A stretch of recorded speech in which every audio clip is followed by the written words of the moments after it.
is Monday, June 25th, and I'm your host, Paula Hersey. On today's show, we hit the mud flats of Osterville to learn how to dig for clams, plan our calendar events for the 4th of July, and get a deeper understanding about conservation and water quality. First, a look at today's weather. It's not a complete washout today. Cloudy early with peaks of sunshine expected late in the afternoon. Slight chance of rain shower, high 68. A bit breezy with winds north at 10 to 20 miles per hour. Let's start with some news you can use. The discussion of regulations for adult use marijuana establishments in the town of Barnstable will continue as the Planning Board considers two separate zoning amendments. Tonight at 7 p.m., the Planning Board will hold public hearings on two zoning amendments proposing different regulations related to adult use marijuana establishments.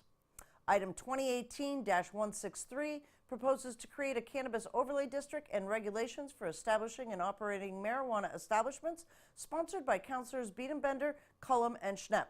Item 2018-159 proposes to prohibit non-medical marijuana establishments townwide, sponsored by Council President Steinhilber. Comments may be made at person at the Planning Board meeting this evening. And this recycling notice has just come in. Due to changes in the global recycling markets, the transfer station and recycling center will be adjusting our operations in response to these changes. Effective July 1st this year, 2018, residents will be required to separate cans in their recycling and place them in the cans-only recycling containers, similar to the way corrugated cardboard is already separated. New signs will be placed to help with this change. We appreciate your cooperation and help to keep transfer station costs as low as possible for our customers.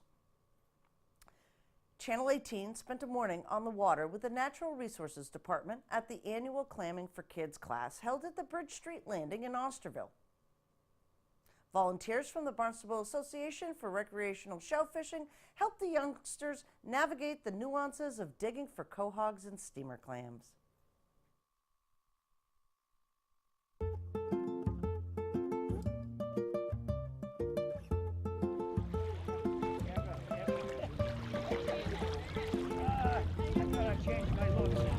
It doesn't help though.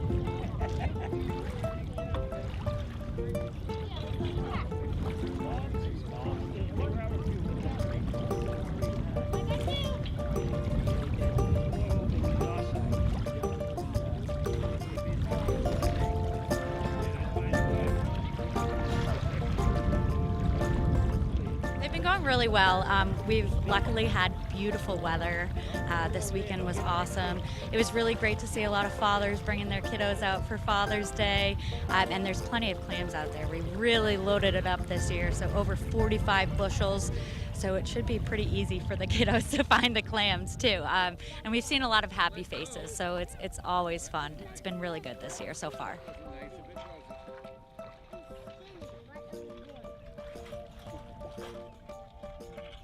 We dig other propagation areas where the quahogs are planted very densely, and then we'll use this area to spread them around and give it a more natural feel. Somewhere that, there's a good parking area here and a lot of people can walk, so we try to bring the clams closer to the people and make it easier for them to access them. So we just loaded up the area, flew the clams off the boat, and it's great, so people are really finding them pretty easily this time.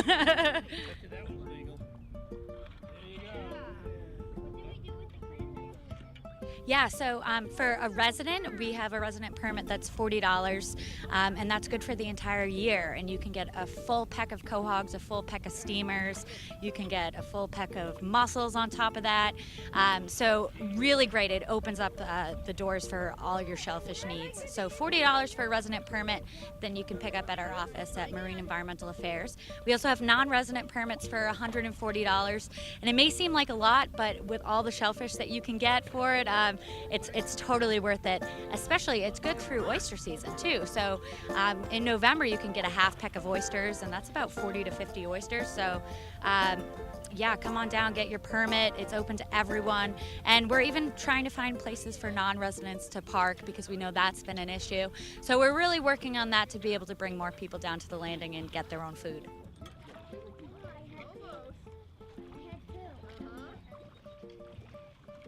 We've had so much success with the clamming class for kids that adults are trying to sneak into our class too, which is absolutely fine. The more the merrier, it's really great. But it is a little different teaching a kid than teaching an adult. So these classes will be geared more towards adults, but kids are obviously welcome. Anyone can come by.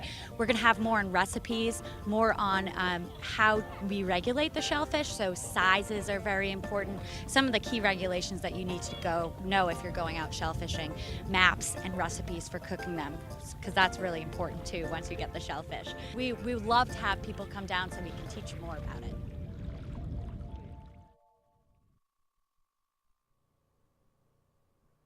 The last full week of June brings us into full swing summer, and everyone knows that July 4th is the real start to the season. Kevin Shanley, the organizer for the town of Barnstable's 4th of July festivities, joins us for a preview of the all-new celebration and activities. With weather in the 80s and 90s coming up, it's not too soon to talk about July 4th. It literally is just weeks away. With me today, Kevin Shanley, who is the coordinator for the 4th of July activities here in the town of Barnstable. Welcome, Kevin. Thank you, Paul. I appreciate your time and having me in today. This looks like a whole brand new 4th of July celebration for the town.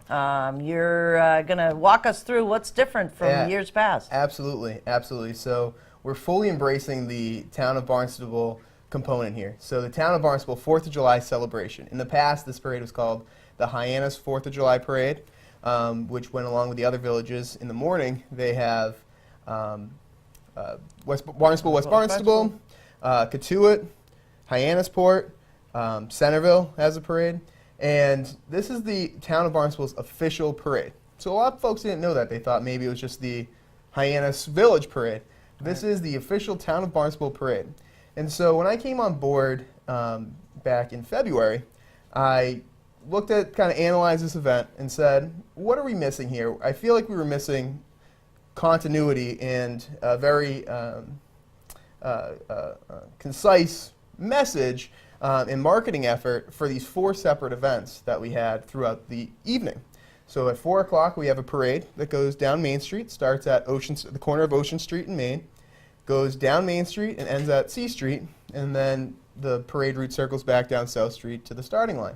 And then at 5 p.m. on the Hyannis Village Green, we have the Barnstable Town Band, who has been performing for many years on the green. And at 7 o'clock at Aselton Park, we have our pre-fireworks concert with Joe & Co. They're a local band who's been performing a number of times over the years for this specific event. And then we have, of course, the fireworks over Lewis Bay, Hyannis Harbor at 9 p.m. And so we looked at this event and said, let's fully embrace this as a celebration. That's really what it is. Right. You look at Boston and the Boston Pops Esplanade 4th of July Spectacular. And what can we do here in Barnstable to make the town of Barnstable the destination for 4th of July on Cape Cod? And so here we are, the town of Barnstable 4th of July celebration. So it's going to be a phenomenal day.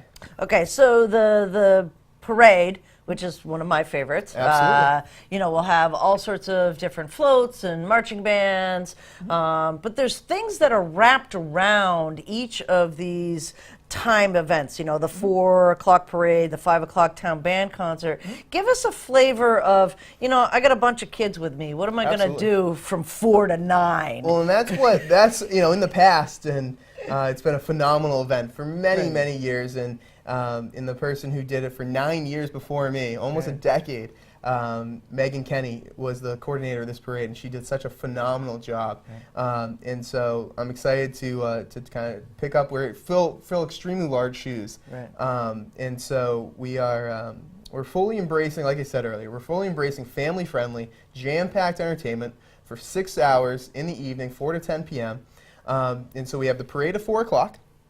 The theme for the parade actually this year is One Barnstable, 7 Villages Strong. So again, going back, town of Barnstable, this is the parade. And then at 5 o'clock, like we discussed, there's the Barnstable Town Band. But also in that, from 5 to 7 p.m., in that 2-hour window, we have nonstop entertainment up and down Main Street, down to the waterfront, Bismore Park. So one of our returning groups in the parade is the Roaming Railroad. And so it's long choo-choo train style railroad car, small, that's made for kids to ride on. So that'll be in the parade. He's going to circle back, and then from 5 to 7 p.m., he's going to give free rides around the Village Green. Oh, fun. So around out towards South Street, back up. So free rides nonstop for 2 hours, which is going to be really exciting for the kids. We have free family lawn games up on the Village Green as well. Whether that's cornhole and just an area to have some free play time, if you will. Maybe a picnic dinner. Sure, absolutely. Enjoy the town band. Right. Enjoy the activities that are happening on the Village Green.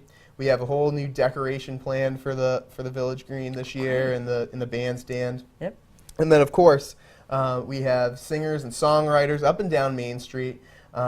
We have jugglers this year. We have Mr. Vinny, the Bubble Man. That guy is wicked cool. And the bubbles are huge. Absolutely. So, and he's got some surprises this year as well. So Okay. that'll be exciting.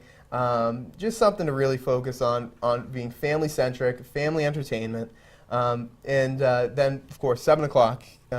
Seems like everybody knows about that pre-fireworks concert. Like you said earlier, Joe and Co. will be performing.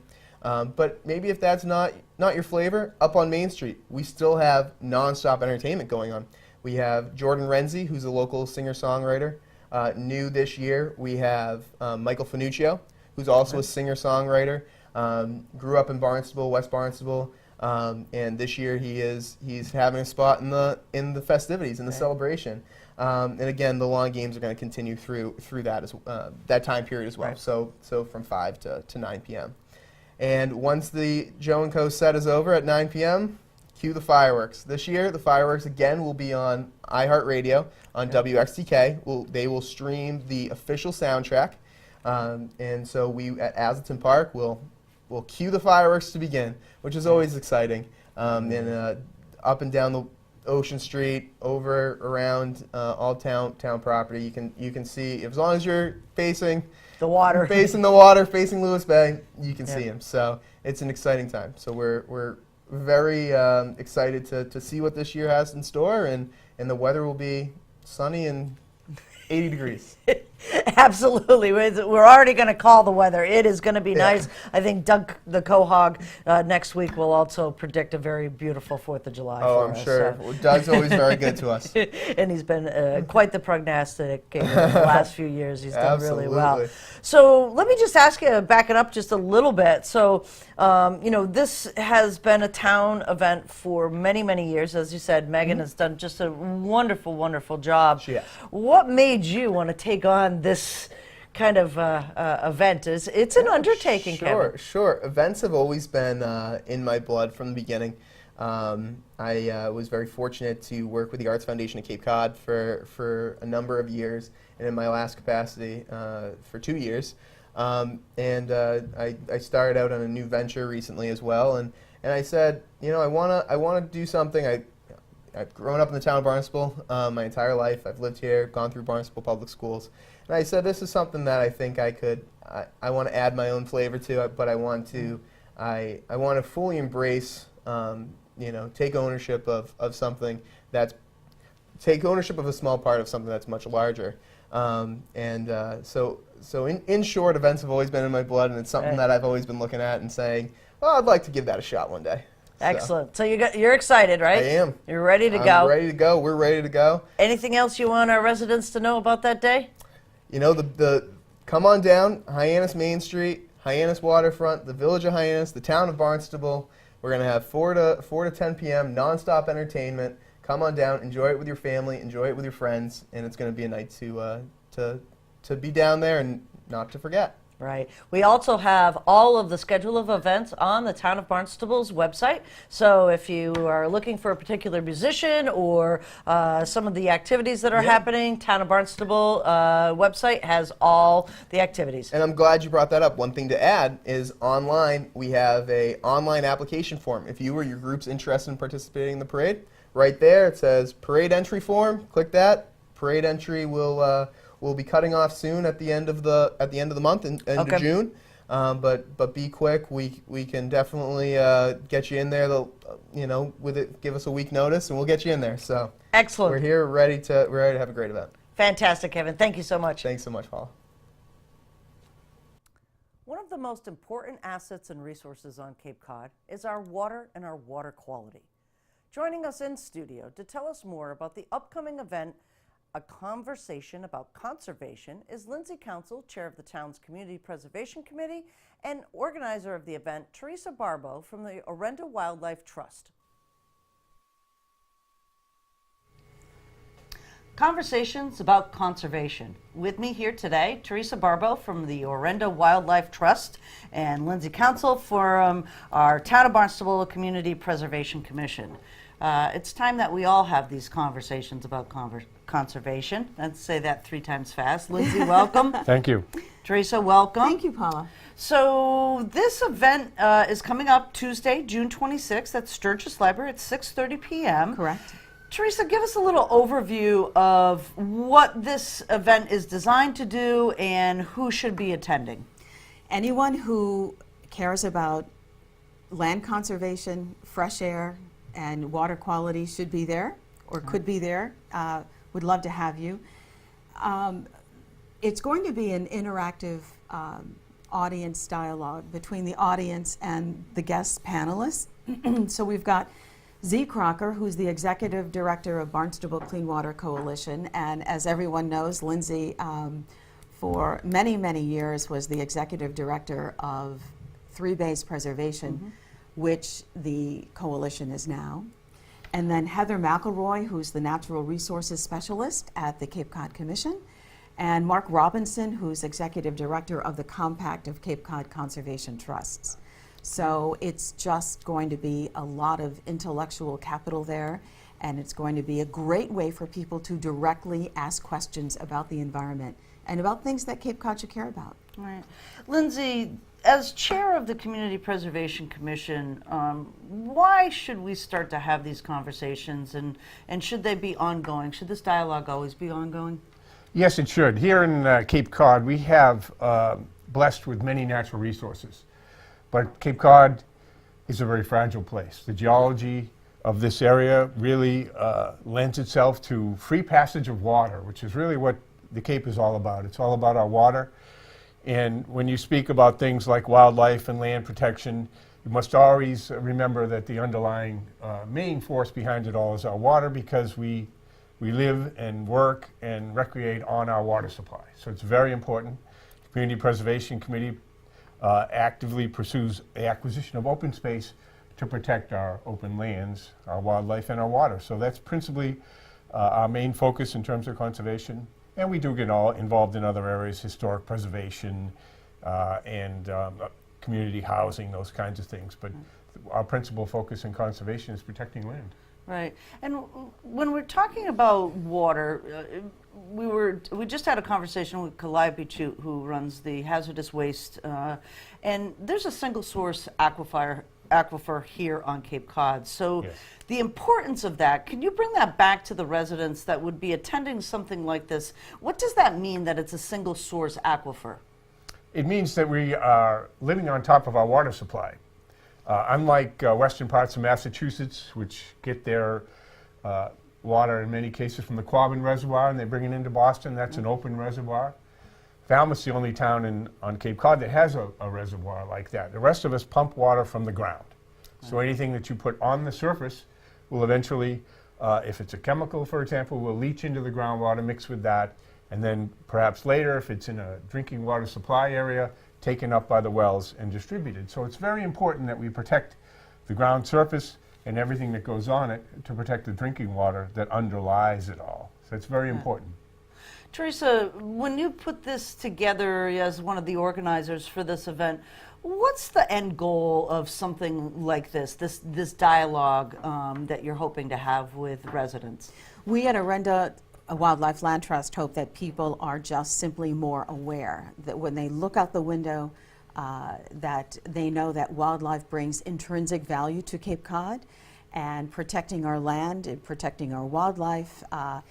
And you can, and people should know that in the last 12 years, according to the Cape Cod Commission, over 1,000 acres of woodlands has been lost to development.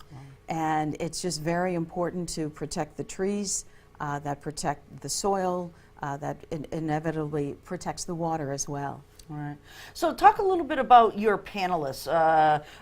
Z, fairly new in the Barnstable Clean Water Coalition. Heather, very well known from the commission, very smart. And we all know and love Mark Robinson, who has kind of been the umbrella for most of the land trusts here on the Cape for a number of years. Sure. So bringing those three people together, what do they all bring to the table? Absolutely.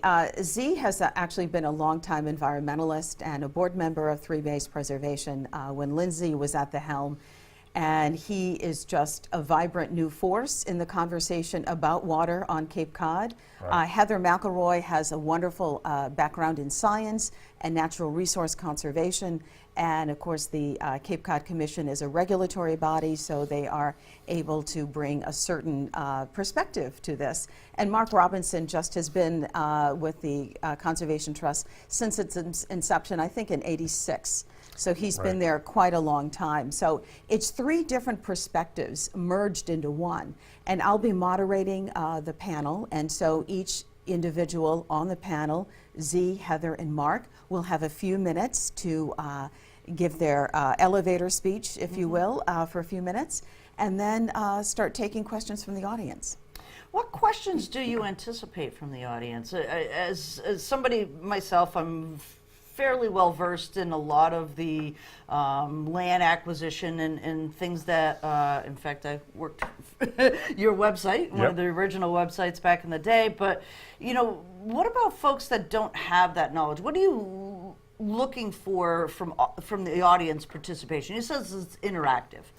Interactive, an ability to ask someone with information directly what they want to know. For instance, and Lindsay just brought up a good point a few minutes ago, we are living on top of our source of drinking water. Right. And so that brings up very larger, uncomfortable questions such as leaching septic systems. So we're drawing water from the same place where we put our human waste. Things like that. I don't think people have a deep understanding of how water works on Cape Cod. And so that's what we're going to try to do as it applies to land conservation. Okay. And when we come back to the Community Preservation Commission, Lindsay, the town of Barnstable has made a commitment over the years to protect a lot of land here in the town itself. What do you see as some of those ongoing goals for the commission? Well, we right now would be focused on protecting drinking water supply. That, again, is the primary issue. We have purchased a lot of open space in the town of Barnstable, much of it in the western part of town. And it's time to drill down and really make sure, given the new sciences that are available and the new technology, that we've acquired land that is actually still capable of producing clean water. Particularly in the Hyannis area, for example, very constrained by the development that occurred early on in that area. And we need to make sure that the drinking water supply protection in Hyannis and all areas of town are protected. And we would work strongly with any and all groups that would propose to do that, whether it be our local land trusts, which are very important. We're fortunate to have two in the town, Barnstable Land Trust and the Arenda Wildlife Land Trust. And we also have our partners on the Conservation Commission and the Land Acquisition and Preservation Committee. So there's many people here in Barnstable who have the expertise to bring these things forward and help us protect our drinking water. And that's really key. Little things that you do at your house, like not dumping things into the ground that might circulate into the groundwater, or recycling prescriptions. Those little things, when you have a town the size of Barnstable, add up. And anything that you do to protect the environment will go a long way to keeping our drinking water clean. And Teresa, tell us just a little bit about Renda as well. I know that I worked with your predecessor, Liz Lewis, for many, many years. Wildlife, they need drinking water too. Give us a little indication of what Renda does here in the town of Barnstable. Sure. Arenda Wildlife Land Trust owns or manages 25 wildlife sanctuaries. Most of them are on Cape Cod. We have about 300 acres of land that is owned or managed by Arenda on Cape Cod alone, another 100 acres more in western Massachusetts. And so the mission statement of Orenda is to protect and preserve open space for wildlife habitat, fresh air, and water quality. Great. Anything else you want our residents to know about this event on Tuesday, except that they should go? But anything else you want them to know? At some point in the future, we will have another public policy forum centered around the town of Barnstable and clean water with this gentleman as our guest. So that is very exciting to look forward to in the future, because Lindsay has really been instrumental in beginning the conversation about clean water in the town of Barnstable. Right. Sometimes an uncomfortable conversation. It's but one that we need have it. to have in a civil society, and we will continue to have it. Excellent. Thank you so much. Thank you very much for having me. Thanks. Do you have comments, suggestions, accolades? Connect with us on Facebook, email us, or send us an old-fashioned note by carrier pigeon. Channel 18 works for you. I'm Paula Hersey, and thank you for watching Barnstable Today.